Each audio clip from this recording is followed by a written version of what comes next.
Hello friends, good evening. I am here with a new video. Friends, if you are new on my channel, please subscribe my channel and watch this video till end.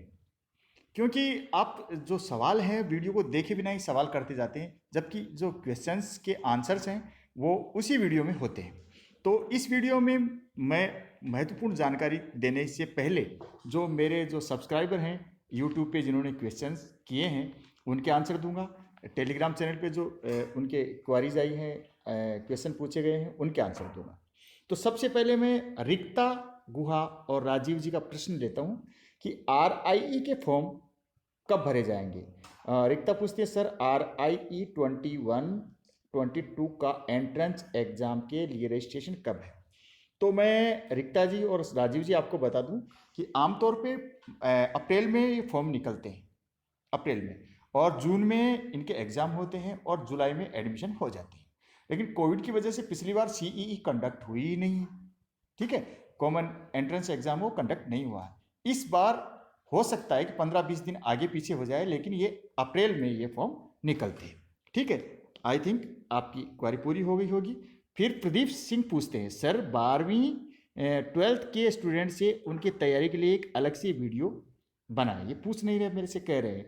तो प्रदीप जी चिंता मत कीजिए, पहले एक video बना रखा है और एक वीडियो में फिर से बनाऊंगा, नए बच्चों को के लिए फिर से वीडियो बनाऊंगा। और जो पुराने बच्चे हैं जिनका एडमिशन नहीं होता है, अभ्यर्थी हैं, अगर कोई एडमिशन नहीं हुआ तो आप घबराइए मत, क्योंकि 2-3 महीने बाद तो फिर से शुरू हो रहा है। चिंता करने की कोई बात नहीं, आप एक बार फिर से अपना भाग्य आजमाइए, अपनी तकदीर को फिर से देखिए और एग्जाम देके देखिए। फिर प्रदीप सिंह एक बार फिर से करें, सर कॉमर्स स्ट्रीम से हैं तो क्या वो BA B.Ed कर सकते हैं, क्या उसके लिए अप्लाई कर सकते हैं। तो मैं आपको बता दूं, वो आगे भी पूछ रहे हैं, सर इसका प्रोसेस क्या है। तो देखो, मैं एलिजिबिलिटी क्राइटेरिया मैंने खोल के रखा है, तो आपके लिए ही मैं आपको बता देता हूँ। आपने बताया कि मैं कॉमर्स स्ट्रीम से, तो BA B.Ed कर सकते हैं। देखिए, अब आप यहाँ देखिए, ये BA B.Ed का खुल गया है, और आप देखिए आपको बता देता हूँ। Candidates must have passed +2 higher secondary / senior secondary और equivalent examination in science and commerce stream और आर्ट्स और in arts stream with at least 50% marks in aggregate, relaxation of 5% for SC ST PWD candidates in 2018-2019 and appeared in 2020। ये पुराने लोगों के लिए है, क्योंकि अभी कोई नोटिफिकेशन आया नहीं, लेकिन ये है कि आप कॉमर्स वाले आप BA B.Ed कर सकते हैं, ठीक है। मैं सोचता हूँ आप प्रदीप सिंह जी संतुष्ट होंगे। अच्छा, आगे पूछते हैं, मोहम्मद नवान पूछते हैं, अजमेर RIE अजमेर की फाइनल सेलेक्टेड लिस्ट कब आएगी। तो मोहम्मद नवान जी, ऐसा है, आज ही मैंने अजमेर में RIE अजमेर में बात की है, तो वहाँ से ये जवाब आया है कि RIE अजमेर की जो सेलेक्टेड और जो वेट लिस्ट कैंडिडेट्स की लिस्ट है वो 2-3 दिन अभी और लगेंगे। तो मैं सोचता हूँ बुधवार भी हो सकता है, ऐसा है कि बुधवार भी हो सकता है, अगला दिन भी, यानी गुरुवार भी हो सकता है, वेडनेसडे और थर्सडे हो सकता है। शिव गुप्ता जी ने भी ये इनका जवाब दे दिया, बुधवार गुरु को हो सकता है। शिव गुप्ता जी मेरे जो हेल्पिंग नेचर के सब्सक्राइबर हैं, टेलीग्राम चैनल पे हैं, यूट्यूब पे, तो वो जवाब दे देते हैं। तो आप मेरा टेलीग्राम चैनल आप ज्वाइन कर लीजिएगा, तो वहाँ आपको काफ़ी जवाब मिल जाएंगे, आपस में बातचीत भी होती रहती है, डिस्कशन होता रहता है, तो आप ये ज्वाइन कर लीजिएगा। अब मैं और जो RIE की बात करता हूँ, RIE शिलोंग ने अपनी 3rd फाइनल लिस्ट जारी कर दी। 11 जनों की लिस्ट है, वो मैं अभी बताऊंगा, लेकिन उससे पहले मैं आपसे 1-2 बात और करना चाहूँगा। बड़ा प्रश्न उठा था कि सर RIE अजमेर में या RIE भुवनेश्वर में हिंदी में सेमेस्टर एग्जाम होते हैं ना, नहीं। तो मैं आपको बता दूं कि RIE भुवनेश्वर में हिंदी में एग्जाम नहीं होते। भुवनेश्वर में क्या, ये जो एग्जाम होते हैं वो सेमेस्टर एग्जाम इंग्लिश में होते हैं, और मैं बता दूं NERIE में भी इंग्लिश में होते हैं, ठीक है, और RIE मैसूर में भी इंग्लिश में होते हैं। तो फिर हिंदी में कहाँ होते हैं। तो दोस्तों, आज ही मैंने मालूम किया है, कल मैंने अंकित खरे सर से पूछा था, तो एक भोपाल RIE और अजमेर RIE ऐसी हैं कि जहाँ पर हिंदी के साथ साथ इंग्लिश में भी, यानी अंग्रेजी के साथ साथ इंग्लिश में भी एग्ज़ाम होते हैं। इंग्लिश और हिंदी दोनों में आपका सेमेस्टर एग्ज़ाम होंगे, हिंदी और इंग्लिश। ठीक है, तो हिंदी में भी होंगे, इंग्लिश में भी होंगे। तो आप बेहिचक वहाँ एडमिशन ले सकते हैं। एक बात और कि जो पढ़ाई का जो माध्यम क्या होगा, आप पढ़ते हैं उसका मीडियम क्या होगा, तो पढ़ाई का माध्यम दोनों हैं। आप बिहार बिहार वाले अधिकतम हिंदी भाषी हैं, और जो वहाँ एडमिशन लेने वाले बीए बीएड बीएससी बीएड वाले जो नॉर्थ ईस्ट के हैं स्टूडेंट्स हैं, वो ज़्यादातर हिंदी नहीं जानते हैं तो उनके लिए हिंदी और इंग्लिश दोनों भाषाएं चलती हैं। जो इंस्ट्रक्शंस मिलते हैं वो आपको RIE भुवनेश्वर में आपको इंग्लिश और हिंदी दोनों में मिलते हैं। ये भी बात मैंने जोगेश्वर सर से पूछी थी, जो वहाँ पढ़ चुके हैं, तो ऑथेंटिक जानकारी, प्रामाणिक जानकारी है। तो जो वहाँ पढ़ रहे हैं उनसे ही मैं पूछ रहा हूँ, या फिर वहाँ से सीधी जानकारी ले रहा हूँ, इसलिए इसमें टप्पे वाली कोई बात नहीं। तो आप समझ गए होंगे, और अलग से वीडियो में बनाई दूंगा। अब चलते हैं कि जो ये लिस्ट जारी हुई है, RIE शिलोंग ने लिस्ट जारी की है, तो मैं आपको बता देता हूँ। देखिए, थर्ड फाइनल लिस्ट है, तो आप देख लीजिए कौन किस किस के सिलेक्शन है। North east regional institute of education UMIM Shillong, ठीक है। Additional list for third and final of BEd admission for the academic year 2020-2022। तो फ्रेंड्स, मैं आपको आप साफ बता देता हूँ, इसमें भी आप एडमिशन नहीं लेंगे तो आपके पीछे वालों का नंबर आ जाएगा, चौथी लिस्ट भी आ जाएगी। मैंने 1-2 दिन पहले आपको कि कल 17 तारीख लास्ट डेट थी कि आप फीस सबमिट कर दें, आपने फीस सबमिशन नहीं किया तो ये लिस्ट आ गई। तो अब क्योंकि मैक्सिमम स्टूडेंट्स हैं, एस्पिरेंट्स हैं, वो कहीं ना कहीं एडमिशन ले चुके हैं, तो आप देख रहे हैं यहाँ 11 सीट वैकेंट रह गई, 11 सीट। ये देखिए आप NERI में 11 सीट वैकेंट है। तो उनके नाम कैसे कैसे हैं मैं आपको बता देता हूँ। अरुणाचल प्रदेश में 5 सीट्स थी, उसमें देखो ये सीरियल नंबर है, name of candidate, stream, registration number, category, total score और रिमार्क्स ये दे रखे हैं। तो ये नेम हो गया, ये स्ट्रीम है साइंस एंड मैथ्स हो गई, ये रजिस्ट्रेशन नंबर हो गया, ये कैटेगरी हो गई ST, और ये टोटल स्कोर हो गया 65.5। ठीक है, रिमार्क कोई होगा तो यहाँ पे आ जाएगा। अब चलते हैं कि कैसे कैसे ये हो रहा है। तो यहाँ देखिए आप कि कितनी सीट थी, यहाँ 5, इसमें एक खाली रह गई है, जनरल कैटेगरी की एक सीट खाली है, ST से भरी गई है। तो यहाँ पे 2 लिए हैं, एक सीट के अगेंस्ट 2 जने लिए हैं, नांग मालिनी और सुबू यातुंग। ठीक है फ्रेंड्स, दोनों ST के हैं, तो इनको लिया गया है। ये भी दोनों नहीं जाएंगे तो एक 4th लिस्ट भी आ जाएगी, तो आप एडमिशन ले लीजिए। आप लोगों को बहुत बहुत बधाई। फिर मिजोरम से 5 सीट थी, एक ST कैटेगरी की सीट यहाँ पे खाली रह गई है, ST कैटेगरी की सीट है, लेकिन यहाँ पे 3 जने लिए गए, कुमार चकमा और गौतमी चकमा एंड देवाशीष चकमा, ये 3 जने लिए गए हैं एक सीट के ऊपर। और ये कट ऑफ देखेंगे तो आप 50.63 रही है, एक सीट पे 3 जने लिए।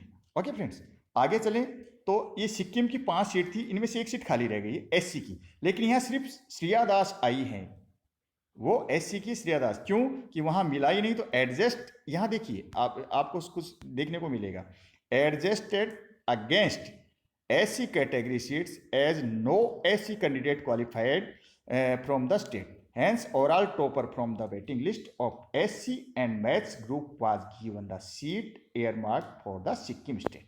यानी वो कहीं का भी हो, अगर वहाँ SC की सीट है, वो कहीं नहीं, सिक्किम से नहीं मिला तो दूसरे स्टेट से ले लिया गया है।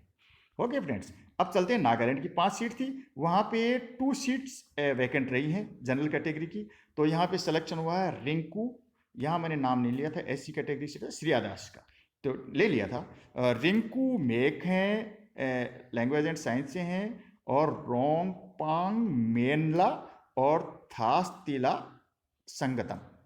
ठीक है, तो ये 3 जने आपको 2 सीट पे 3 जने लिए गए हैं। आप लोगों को बहुत बहुत बधाई। और मैं आपको बता देता हूँ, मेरा जो प्रोनाउंसिएशन है आपका नाम लेने में, आपके नाम बहुत सुंदर सुंदर है, लेकिन कुछ दिक्कत हो जाती है नाम में, क्योंकि हमें आदत नहीं, तो इसके लिए मुझे आप माफ़ करेंगे। मणिपुर से 5 सीट हैं, 1 सीट वैकेंट है। तो यहाँ पे किसका सिलेक्शन हुआ है, स्नेहा सबेहा फिरदोस, ये देखिए नाम है, और OBC नॉन क्रीमी ले रहे हैं, लेकिन इनके नंबर भी बहुत हैं। और ये 75.83 है ओबीसी नॉन क्रिमिनल। तो यहाँ पे देखिए adjust against OBC seat as no OBC candidate qualified from state. तो मणिपुर का कोई ओबीसी जो स्टूडेंट है उसने क्वालिफाई नहीं किया, तो ये सीट यहाँ पर इनको दूसरे उससे ओवरऑल मेरिट से मिल गई है। त्रिपुरा से 5 सीट थी, तो यहाँ पे 1 सीट वैकेंट थी, तो यहाँ पे उपासना दीवान का नाम है। इनको भी एडजस्ट किया गया है ओवरऑल मेरिट से।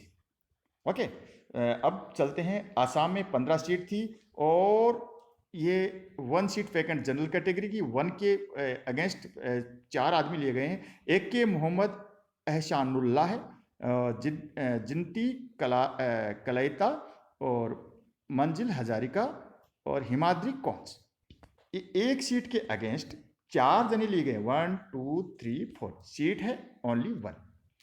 ऐसी एक सीट लैंग्वेज साइंस में, यहाँ साइंस एंड मैथ्स की थी, ये लैंग्वेज साइंस की, यहाँ भी 4 जने लिए गए हैं। एक के मोहब्बत एहसानुल्लाह, अब यहाँ देखेंगे एहसानुल्लाह यहाँ भी हैं और एहसानुल्लाह यहाँ भी, इनका एडमिशन तो पक्का है। तो इसका मतलब क्या है कि एक जगह एडमिशन लेंगे तो दूसरी सीट ये खाली हो जाएगी। जैसे इन्होंने साइंस एंड मैथ में एडमिशन ले लिया तो ये सीट यहाँ ये खाली हो जाएगी, तो फिर जिनती कलाटिया का नंबर आ जाएगा, या जिनती कलाटिया फिर यहाँ नंबर है, मंजिल हजारी का फिर है, हिमाद्री कौंस फिर है। यानी लैंग्वेज एंड साइंस और science language and social science और साइंस एंड मैथ्स में दोनों में इन्होंने अप्लाई किया है।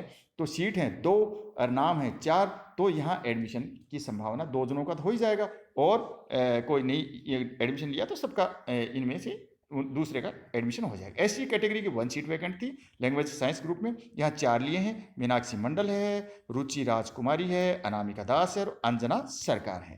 तो आप देख रहे हैं ये 4 नाम आपकी स्क्रीन पर है, 1 2 3 4।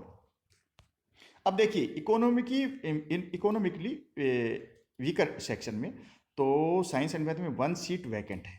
तो यहाँ पे हुआ है मीनल हुडा, विशाखा जोशी, अमृता देव।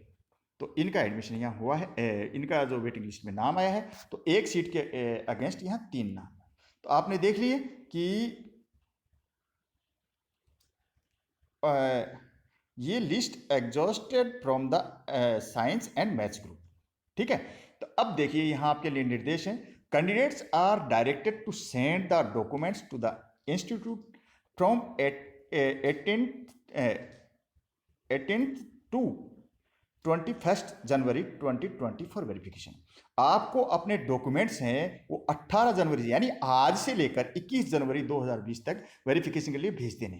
After verification of the documents the list of the candidate provisionally selected for the admission to 2-year B.Ed course at NERI Umiam Meghalaya will be informed accordingly through email और they can check from the institute website. तो आपके verification के document verification के बाद जो list है, provisional list है, वो 2-year B.Ed कोर्स की, वो आपको इस वेबसाइट पे दिखाई जाएगा। आपको ईमेल के थ्रू आपको सूचित कर दिया जाएगा। Instructions and list documents to be submitted already uploaded in the institute website. यो आप अपने जो ये लिस्ट है ये हम पहले ही अपलोड कर चुके हैं, पहले वीडियो में बता चुके हैं। और submission of documents after the due date will not be entertained. अगर आपने इस तारीख के बाद में 18 जनवरी से लेकर 21 जनवरी तक आपने अपने डॉक्यूमेंट्स सबमिट नहीं किए, वेरिफिकेशन नहीं करवाया, तो आपका कैंडिडेचर है वो कैंसिल हो जाएगा, आपकी अभ्यर्थिता रद्द हो जाएगी। तो आप इस डेट का विशेष ध्यान रखें। ओके फ्रेंड्स, भुवनेश्वर से कोई नई जानकारी नहीं है, मैंने देख ली है, और RI मैसूर से भी कोई जानकारी नहीं, मैंने वहाँ से भी देख ली है। तो RI अजमेर का मैंने बता दिया है, वहाँ से मैंने देख लिया है, और आप भी देखते रहिए, और आपको पहले पता लगे तो आप इसको बताइएगा। NERI शिलोंग से किसी ने आज मेरे को जानकारी नहीं दी, शायद मैं ही सबसे पहले देखने वाला हूँ। तो आपको जब भी जानकारी मिले आप जानकारी दीजिए, जिससे मैं सबको बता सकूँ। ओके फ्रेंड्स, चलिए अगले वीडियो में फिर से मिलता हूँ, तब तक के लिए नमस्कार, जय हिंद। आपको पसंद आए वीडियो तो लाइक कीजिएगा, और उपयोगी लगे तो शेयर भी कीजिए।